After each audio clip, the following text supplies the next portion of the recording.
Welcome to the lab, where today I'll be doing a little bit of follow-on demonstration of the swept-tuned version of this audio spectrum analyzer circuit, which I derived sometime last year. Now I'm going to skip most of the technical pros for today because I feel like I've already adequately covered the technical specifics of the circuit in detail in earlier videos, so definitely go and check those out if you're interested in the topic. For today I'm just going to do a quick audible tone test followed by a transient test. Now before I get into that, I just want to say I've seen a lot of growth of this channel in the last month, which is really good to see, and I feel like I'm talking to a crowd now as opposed to the little dinner party thing that we had going before. So to all my new viewers, welcome. It's good to have more people on the channel and to share this stuff with people. And to the veterans, thanks a lot for following the story up till now. It's been a lot of fun doing it. So okay, here's the tone test.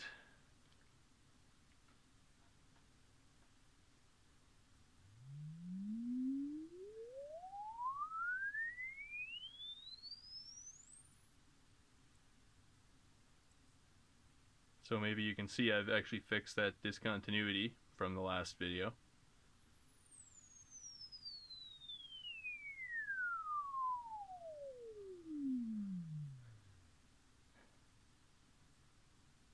And the circuit clearly ranges beyond the limits of the cochlea on both sides.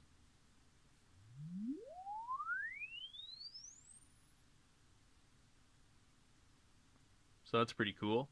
And I just kind of centered this on the human hearing range, but there's really no reason why it has to be set that way. The circuit can go a lot faster or a lot slower, both of which are hard tasks, technically speaking, so it's pretty interesting.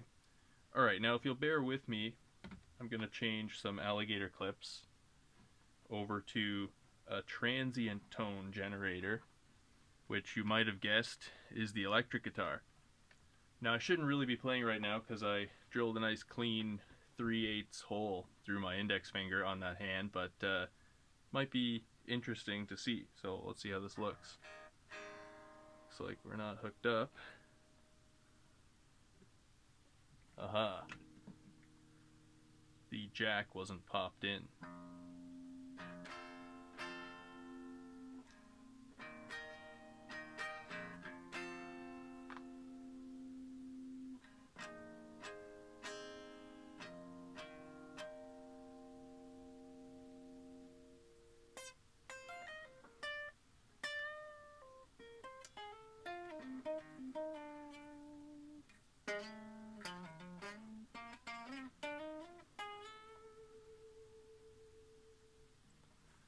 Anyways, you get the idea. I just wanted to show you how close to a real-time spectrum analyzer this thing actually is.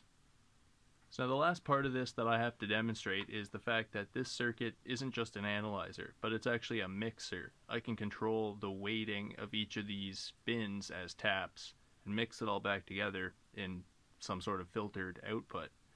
So I'm going to explain that in a little bit more detail and show you some of the kind of interesting results that come from applying that in subsequent videos maybe. So that's it for now. Thanks for watching.